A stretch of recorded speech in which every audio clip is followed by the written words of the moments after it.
everyone, this is Nilesh Kumar Gupta and you are watching Andrew Physics Classes. Well, पिछले term पे मैंने आपको बताया था कि रिजल्टेंट कैसे निकालते हैं। रिजल्टेंट निकालने के लिए मैंने आपको फॉर्मूला बताया था R बराबर √a² plus b² plus 2ab cos theta. यहाँ पर जो थीटा एंगल था वो किस किस के बीच का था? A और B के बीच का।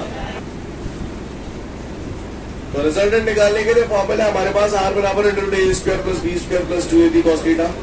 यहाँ पर आप लोगों ने कल जाना था थीटा एंगल जो होता है वो A और B के बीच का होता है। इतनी बात आप सभी लोगों को क्लियर है?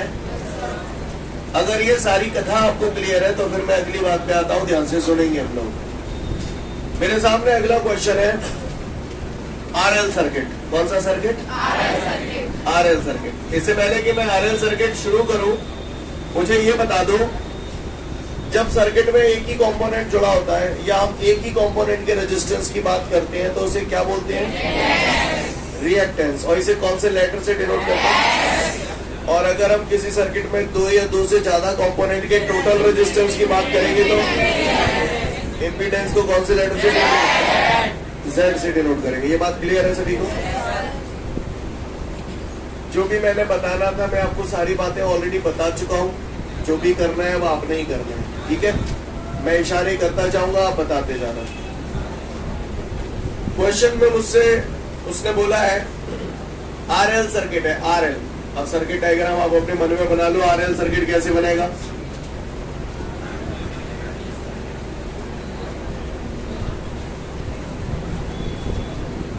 इसमें किसी को कोई परेशानी हुई है? ये मैंने RL सर्किट बना दिया, कोई दिक्कत? सबको बात समझ में आती है? यहाँ पर ये R है, ये L है, ये अल्टरनेटिंग वोल्टेज का सोर्स है V बराबर V0 sin ओमेगा t। इतनी बार लिख चुका हूं कि शायद अब तक तो याद हो जाना चाहिए, ठीक है? चलो आगे। अच्छी बात है। छोटे छोटे पजल पूछ रहा हूं, बता देना मुझे। Listen everyone, on the board देखिएगा सभी लोग। पोटेंशियल निकाल रहे हैं, potential across the resistance, potential across the resistance. यानी मैं बात कर रहा हूं पोटेंशियल की। पोटेंशियल को V से डिनोट करते हैं और रेजिस्टेंस के पोटेंशियल की बात कर रहा हूं, रेजिस्टेंस के पोटेंशियल की बात कर रहा हूं, इसका मतलब VR की बात कर रहा हूं। सी क्लियर है? यानी मुझे क्या चाहिए? Potential across the resistance. अच्छी बात है, यानी मुझे VR चाहिए। एग्री करते हैं आप लोग इस बात से? पोटेंशियल अक्रॉस द रेजिस्टेंस यानी मुझे रेजिस्टेंस का वोल्टेज चाहिए। क्लियर? सुना है V बराबर IR होता है। I हो गया करंट। क्लियर? पूरे का वोल्टेज निकालिए, ये केवल रेजिस्टेंस का वोल्टेज निकालिए, केवल रेजिस्टेंस का वोल्टेज, यानी एक सिंगल कंपोनेंट के वोल्टेज की बात कर रहा हूं। तो V बराबर IR होता है, तो यार रेजिस्टेंस भी सिंगल कंपोनेंट का आएगा। इस सिंगल कंपोनेंट के रेजिस्टेंस को आप क्या बोलोगे? XR। पर मैंने आपको बोला था XR को मैं R लिखूंगा। बोलो भैया, स्टेप क्लियर है? ये आ गया हमारा पोटेंशियल अक्रॉस द रेजिस्टेंस, ठीक है? ध्यान रखना, इस डेरिवेशन को कराते समय मैं बीच में से चुन चुन के इंडिविजुअली पूछूंगा, इसलिए अलर्ट मोड में बैठना चाहिए। जैसे मैंने लिखा पोटेंशियल अक्रॉस द रेजिस्टेंस, ऐसे ही इसके लिए क्या लाइन लिखी जाएगी? पोटेंशियल अक्रॉस द इंडक्टेंस या पोटेंशियल अक्रॉस द कॉइल, कुछ भी बोल दो। क्लियर है? पोटेंशियल अक्रॉस द इंडक्टेंस क्या लिखूं? VL बराबर I XL। क्यों लिखूं? समझ में आया आपको? अच्छी बात है। ये सब बातें पहले भी प्रैक्टिस करा चुका हूँ, यहाँ तक क्लियर? कौन सा सर्किट है? जल्दी बोलो, कौन सा सर्किट है? RL सर्किट है, ठीक है? अब मैं इसका फेजर डायग्राम बना रहा हूँ, फेजर डायग्राम। अब या तो मैंने जो LIC बनाई है उससे निपटा लो। क्लियर? LIC से क्रिस्टल क्लियर होता है, फटाफट बन जाता है। या फिर दिमाग लगाना पड़ेगा आपको। दिमाग क्या लगाना पड़ेगा? सुनो, RL सर्किट है, अगर इसे दिमाग से बनाते हुए अगर आपको LIC नहीं पढ़ाता तो ये आपके लिए बड़ा कॉम्प्लेक्स काम हो जाता। कैसे? ऐसे कॉम्प्लेक्स हो जाता है कि आपको तीनों सर्किट आपके दिमाग में छपे होने चाहिए बिल्कुल, प्योरली रेजिस्टिव, प्योरली इंडक्टिव और प्योरली कैपेसिटिव, तीनों बना चुका हूं। तो सुनो, अगर प्योरली रेजिस्टिव सर्किट होता तो करंट ऐसे आता है ना, और वोल्टेज इसी के ऊपर। आपको समझ में आता है? क्लियर? अगर प्योरली रेजिस्टिव होता तो करंट और वोल्टेज ऐसे आते।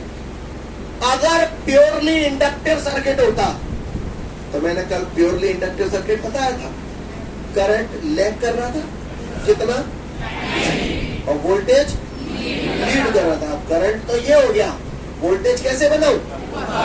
ऊपर। नहीं, यही बात समझ, ये वोल्टेज हो गया इंडक्टिव। कहानी समझ में आई? या तो आपको वो इक्वेशंस बिल्कुल दिमाग में रची बसी है बढ़िया, तो आप बना सकते हो, नहीं तो मैंने जुगाड़ बताई थी LIC, अब जहां मैं सी अपनाने इसलिए सी बनाया नहीं है, RJ के ऊपर। नहीं, यही बात समझ। तो बस अब मेला कछु बचौना में सारे काम आप ही करने लायक हो। कितने वोल्टेज दिखाई दे रहे हैं आपको? अब मुझसे वो रिजल्टेंट वोल्टेज पूछ रहा है बेटा। क्या पूछ रहा है? कल निकाला था आपने, आपको याद है? उससे रिजल्टेंट वोल्टेज पूछ रहा है। तो पहले तो मुझे बताओ रिजल्टेंट वोल्टेज कैसे बनाओ इस फिगर में। ये वोल्टेज है, ये वोल्टेज है, इन दोनों का रिजल्टेंट यही होगा बेटा, ये पैरेललोग्राम। सीन क्लियर है ना? आप लोग समझ रहे हो ना? ये रिजल्टेंट वोल्टेज होगी। कहां से डिनोट करते हैं? तो कल आपने रिजल्टेंट का फॉर्मूला पढ़ा था, R बराबर √a² + b² + 2a cos θ। आप मुझे बता सकते हो R की जगह क्या है? B है ना? तो ये हो जाएगा बेटा V बराबर √ चुप हो जाए प्लीज, आप बोल लो, चलो VR², जो VR VL cos थीटा कितना है? कैसे पता? क्योंकि यहाँ पर थीटा जो एंगल है VR और VL के बीच का है। ये VR है बेटा ऐसे है, VL है ऐसे है, तो दोनों के बीच कितने डिग्री का एंगल होगा? 90। सेम क्लियर है सभी को? cos 90 0 होता है। बोले भैया cos 90 0 होता है, 0 का मल्टीप्लाई इससे करूंगा तो कितना आ जाएगा? 0। तो हमारा रिजल्टेंट वोल्टेज क्या आ गया? V = √ क्या यहाँ तक बात समझ में आ गई? ये हमारा आ गया है यहाँ पर रिजल्टेंट वोल्टेज। क्या आ गया यहाँ पर? ठीक है। अच्छा मुझे एक बात बताओ, ये तो आपने पूरे सर्किट का वोल्टेज निकाल दिया, रिजल्टेंट वोल्टेज, राइट? इस पूरे के टोटल रेजिस्टेंस को क्या बोलूंगा? है? क्या बोलूंगा? क्या? जेड बोलूंगा ना, इम्पीडेंस बोलूंगा। पूरे टोटल रेजिस्टेंस को इम्पीडेंस बोलूंगा। तो अगला मुझसे यही कह रहा है, रिजल्टेंट वोल्टेज निकाल दिया, अब मैं पूरे सर्किट का इम्पीडेंस निकालूं। क्या निकालूं? इम्पीडेंस निकालूं। तो इम्पीडेंस निकालने के लिए मुझको तोप ना चलानी, वो चाहिए आगे बढ़ानी। करूं? गौर से देखिएगा, ये 2 लाइनें आप नहीं भी लिखते तो चलता, कोई दिक्कत वाली बात नहीं है, डायरेक्ट यहाँ से भी कर सकते थे, ऐसी कोई दिक्कत नहीं है। मैंने यहाँ पहले लिख दिया, क्यों लिख दिया उसका कारण है, क्योंकि मुझे यहाँ जरूरत पड़ रही है। VR निकाल चुका हूँ ऑलरेडी, या फिर आप डायरेक्ट यही लगा देते VR, समझ गया ना? तो VR की जगह क्या लिख दूं? स्क्वायर लगाए। ये किसी एक सिंगल कंपोनेंट का वोल्टेज है या दो से ज्यादा कंपोनेंट का? सिंगल कंपोनेंट का वोल्टेज। चलो इसको बोलो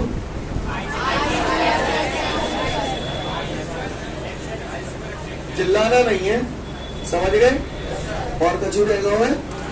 अच्छा जितना का वोल्टेज है, ये पूरे सर्किट का वोल्टेज, पूरे को मिलवा है, रिजल्टेंट वोल्टेज है। तो V बराबर फिर IR, तो I R की जगह क्या लिखूं?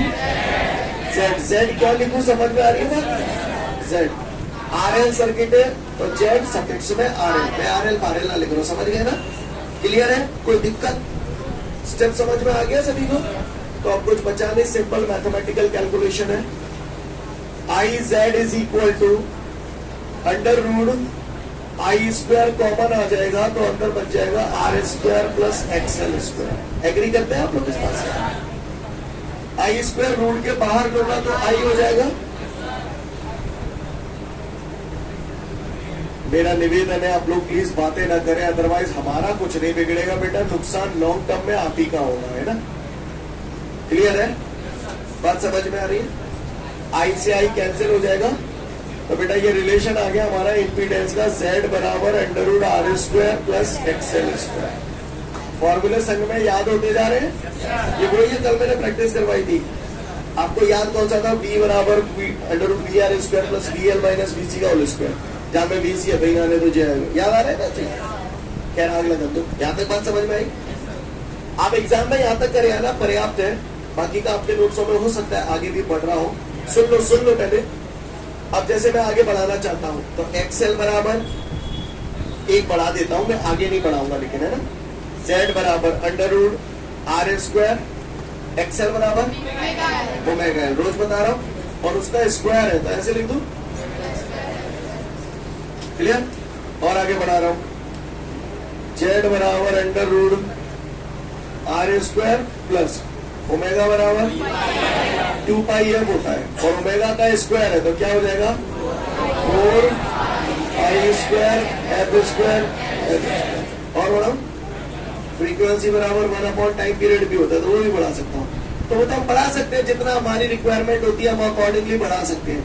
मेन आप एग्जाम में यहाँ तक कर आना पर्याप्त है। लेकिन अगर मैंने जेई कह रही तुमने कि भैया RL सर्किट में प्रूव दैट Z बराबर दिस, तो फिर बाद में मैं कुछ नहीं कर पाऊंगा, बढ़ाना ही पड़ेगा। समझ गए ना? इसलिए पता जरूर होना चाहिए आपको। क्या मैं उम्मीद करूं समझ गए हम लोग? बाकी अगर रही बात, अगर केवल इम्पीडेंस बोलता है तो आप तो यहाँ तक कर दो, पर्याप्त है। Scene clear? आगे बढ़ो, अच्छी बात है। तो आपने देखा RL सर्किट का हमने रिजल्टेंट वोल्टेज कैसे निकाला, इम्पीडेंस हमने कैसे निकाला।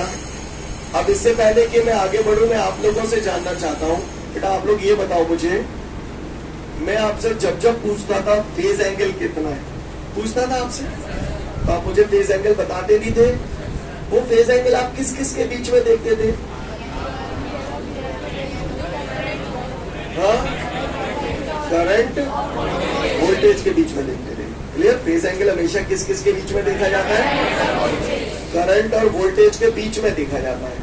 तो भैया जहां में ये तो करंट है, पूरे सर्किट को करंट है, ये वोल्टेज कौन सा है? 3 वोल्टेज है, कौन सा लो?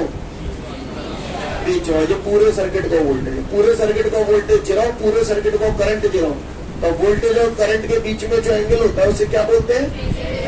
Phase angle. तो यहाँ पर फेज एंगल यही तो हुआ। सी क्लियर है? कह रहा है फेज एंगल निकालो, हाँ कह रहा है फेज एंगल निकालो। तो चलो फेज एंगल निकालें। फेज एंगल, ठीक है भैया?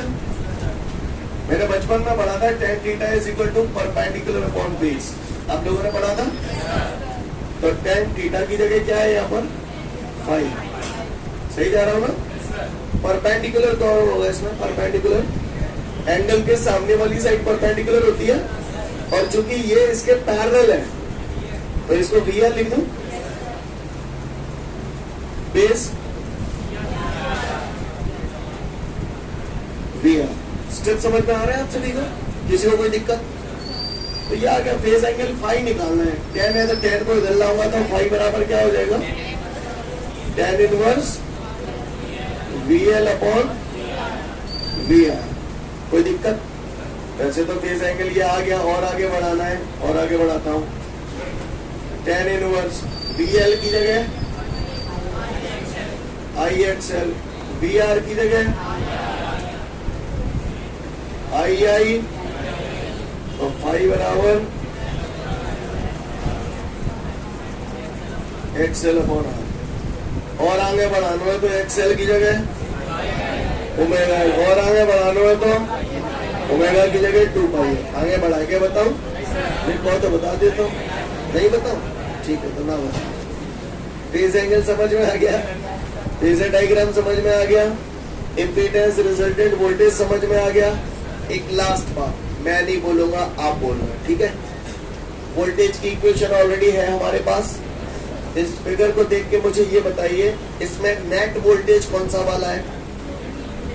V is the net voltage. और करंट नेट कौन सा है? आप लोग ये नोटिस कर रहे होंगे, कहीं उनके दिमाग में ये घंटी सी बज रही होगी, यार यहाँ में एल और आर जुड़े हैं तो वी आर है, वी एल है, तो ऐसे आई आर आई एल क्यों ना है? ऐसा हो रहा है आपको? तो नहीं होना चाहिए, क्योंकि सीरीज कॉम्बिनेशन में हर जगह करंट की वैल्यू सेम होती है, इसलिए सिग्नल में करंट सेम है, इसलिए करंट आई है। पानी समझ में आ रही है बात? अब वो मुझे साफ दिख रहा है, यहाँ पर पूरे सर्किट का वोल्टेज ये है, पूरे सर्किट का करंट ये है। वोल्टेज की इक्वेशन ऑलरेडी ये मैं लिख चुका हूं।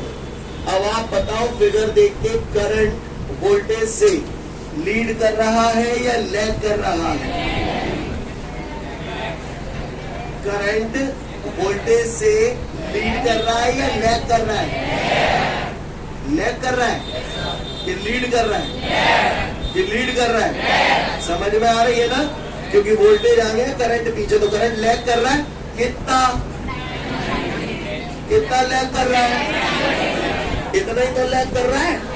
कितना लैग कर रहा है? भाई कितना लैग कर रहा है? समझ में आई? अच्छी बात है। तो करंट चूंकि लैग कर रहा है वोल्टेज से, तो करंट का इक्वेशन अगर किसी ने पूछा, वैसे तो पूछेगा नहीं, लेकिन अगर कोई पूछे करंट का इक्वेशन, तो I0 sin omega T minus five. Clear? ये आ गया इक्वेशन ऑफ करंट। और अगर कोई ज्यादा डरपानो है तो I बराबर I0 sin omega T minus five की जगह ये चमका दूं, ये चमका दूं, कुछ भी चमका सकता हूं। तो tan inverse XL upon R, जैसे ही वो ऐसे लिख देगा, prove that in RL circuit equation of current is this, तो अपन तो सीधो यही कहेंगे, मैं कराया ही काम है। क्लियर है? और आगे जा बढ़ावा चाहो तो एक्सेल की जगह ओमेगा है। समझ में आ रही है? और आगे बढ़ावा चाहो तो, समझ गए? बोलेगा define RL circuit on the basis of following heads. Number 1 circuit diagram, Number 2, resultant voltage. Number 3, impedance of the circuit. Number next, phase angle. Number next, phasor diagram. Number next, आवे वो नहीं, ये नंबर पर अगर आ जाए तो equation of current. समझ में आ रही है बात? देख लो, फिर आगे की बात करूंगा आपसे। आगे बढ़ते हैं। इसके बाद एक न्यूमेरिकल दिया हुआ, वो न्यूमेरिकल हम लोग थोड़ी देर बाद करेंगे या बाद में करेंगे। उसके बाद अगला क्वेश्चन है आरसी सर्किट। राइट? क्या है? तो बताओ जरा, तुम ही बताओ, टाई की कमी बेस ये किसको हटाऊं और किसको लगाऊं? कैपेसिटर लगा दो यार। ये क्या बन गया हमारा? RC circuit. सीन क्लियर है सभी को? कोई दिक्कत? अच्छी बात। चलो, ये लाइन बढ़िया लिखी है। यहाँ क्या लिखूं? इंडक्टेंस की जगह पोटेंशियल अक्रॉस द कैपेसिटर या कैपेसिटेंस, कुछ भी लिख दो, है ना? Potential across the capacitor. सही जा रहा हूं ना मैं? किसी को कोई परेशानी? ये सही लिखो है? V बराबर I H। नहीं, बस सीन क्लियर है? कोई दिक्कत? आगे बढ़ो। अच्छी बात है। अगर आपको ये बात समझ में आती है तो फिर मैं अगली बात पे चलता हूं। आरसी सर्किट है, LIC मुझे पता है। बताओ भैया, आरसी कित कित की लग, कैसी कैसी लाइन खींच दो? ऐसे है HO, ये IA VR बनाऊं, BC बनाऊं, BL बनाऊं? समझ गए? अब वोल्टेज जो कह रहा हूं, पट्टा एक वोल्टेज जीरो, एक वोल्टेज जीरो, तो कहा निकालू? और रिजल्टेंट वोल्टेज निकाल लो। बताओ जाए कैसे होगा? ऐसे होगा? नहीं होगा? रिजल्टेंट वोल्टेज का डिनोट करूं बी से। रिजल्टेंट निकालने के लिए फॉर्मूला क्या है? समझ लो, ना बताना तो वैसे ही बना सकते हो। तो रिजल्टेंट निकालने के लिए हमारे पास फॉर्मूला बनता है, R बराबर √a² + b² + 2ab cos θ। कल बताया था आपको। तो रिजल्टेंट यहाँ पर V है R की जगह, तो V बराबर √VR² plus BC square plus 2VR BC cos theta कितने गए?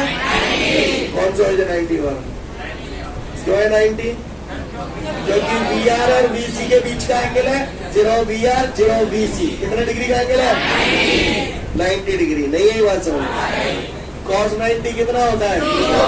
0 के बगल में से कितने बड़े से सामने में कहा आ जाओ? समझ गए? सीन क्लियर है? चलो ये रिजल्टेंट वोल्टेज आ गया। पट्टा मोती जो कह रहा हूं मैं इम्पीडेंस निकालू। कहा निकालू? इम्पीडेंस को मतलब पूरे को कितना रेजिस्टेंस निकालू?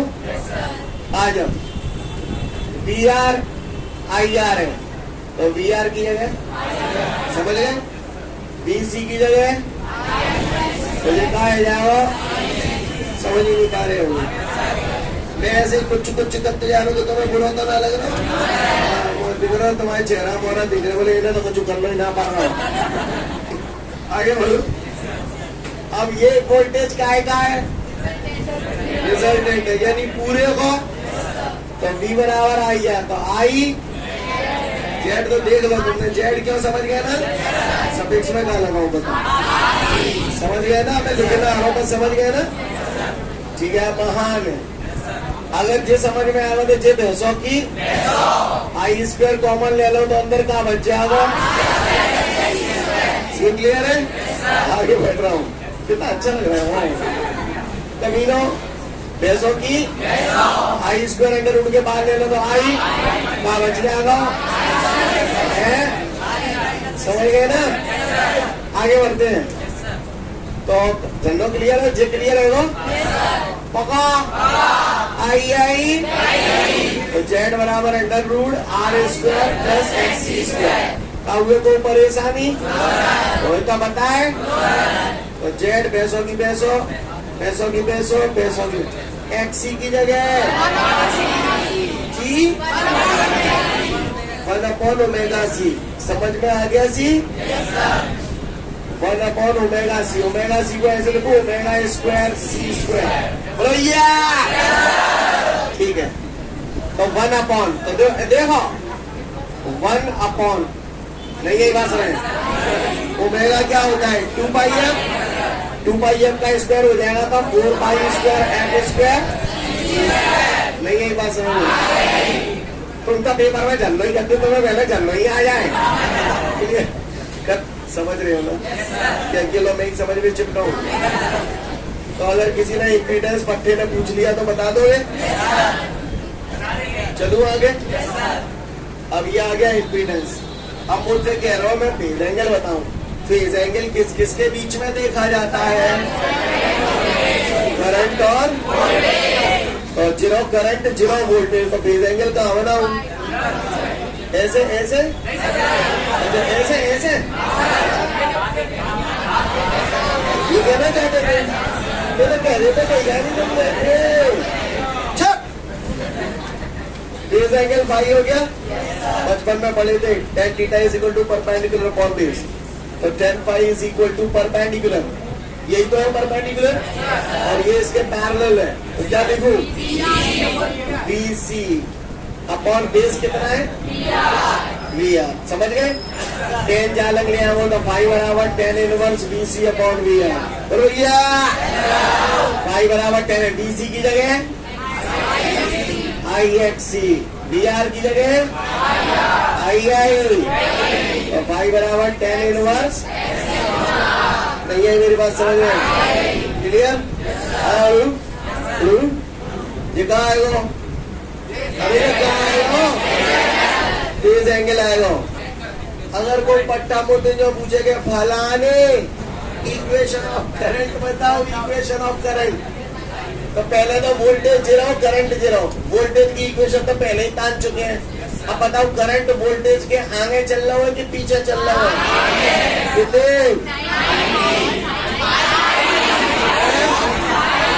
कितने आगे चल रहा है?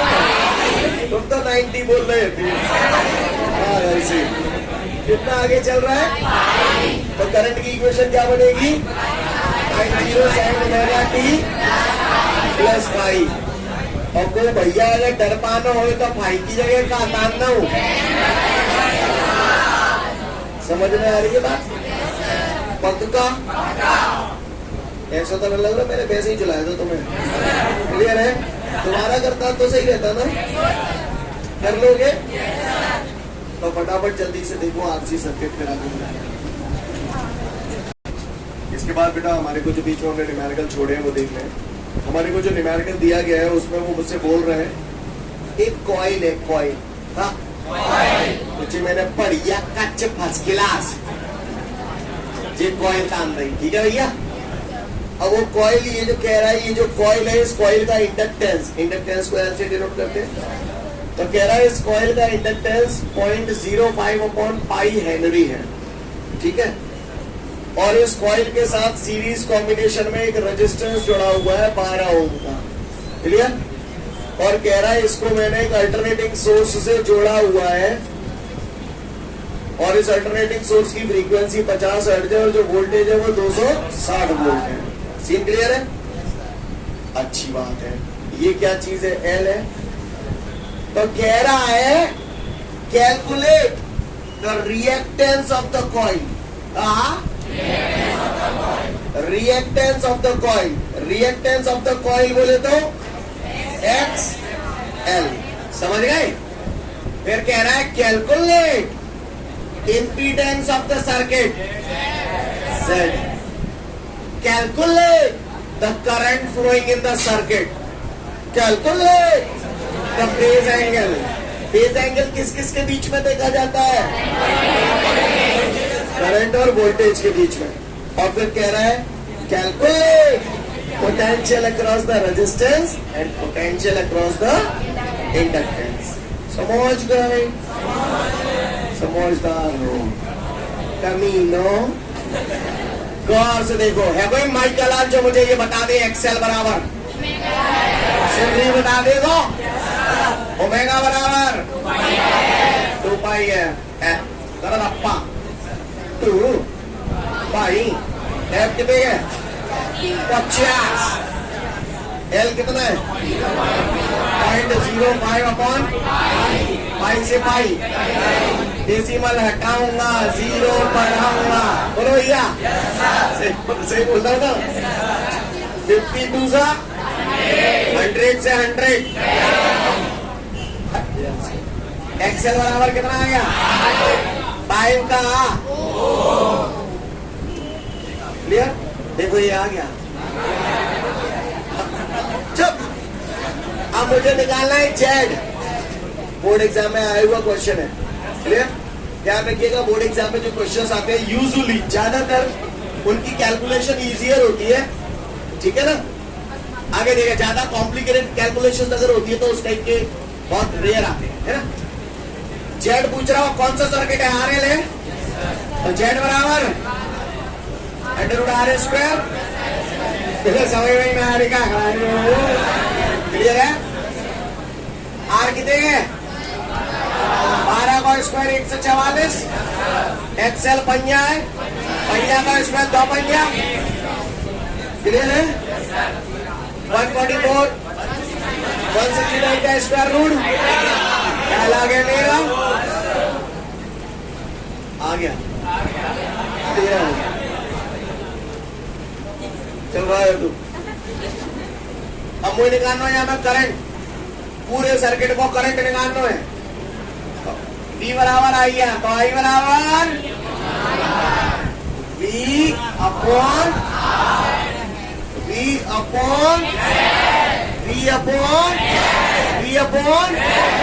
जेड। जेड क्यों? समझ गए? पूरे सर्किट को करंट है तो वोल्टेज पूरे सर्किट को, तो रेजिस्टेंस तो पूरे सर्किट को लगेगा। पूरे सर्किट के रेजिस्टेंस क्या कहेंगे? जेड। V कितने हैं यहाँ में? 2 से 60। और जेड कितने हैं? कैलकुलेशन देखिए कितने बढ़िया निबट रही है। चक है। अब मन नहीं होते कैलकुलेशन कर ही ली। कितना करंट है? 20 एम्पियर। आप महान है। सीखिए। अब बटन ने बोलते जो पूछिए फेज एंगल बताओ। फेज एंगल लाला रे पाई बराबर, वैसे आपने ऐसे याद किया था, tan पाई बराबर ऐसे लिखा था, वैसे आपने याद किया ना, tan पाई बराबर XL minus XC upon R, जहां में एल और आर है तो एक्सएल अपॉन आर लिख दो, और तो साची कह देता हूं, एक्सएल कितने है बोलो ना पर तुमने, आर कितने है 12, समझ में आ रहा, tan पाई सिंपल सभी को, कोई पाई चाहिए तो टेन अलग ले आओ तो कितने ले जाओ, पाई बराबर तिहाई है, यही लाला रे, tan इनवर्स 5 अपॉन, ये आ गया बेस एंगल आपका। अब पट्टन में मुझे जो कहिए कि मैं वोल्टेज अक्रॉस द रेजिस्टेंस बताऊं, यानी मैं अकेलो जापा वोल्टेज बताऊं, तो V बराबर आई, आर की जगह क्या लिखूं, चाहे एक्स आर लिख दूं चाहे आर लिख दूं, बात तो ये है, आई कितना है, आर कितना है, 20 का 12 से मल्टीप्लाई करूंगा 250 वोल्ट, नहीं यही बात समझ में, VL voltage across the inductance, come on, I कितना है, एक्सएल 25 वोल्ट, सेम है, कोई दिक्कत होगा, नोट इट डाउन।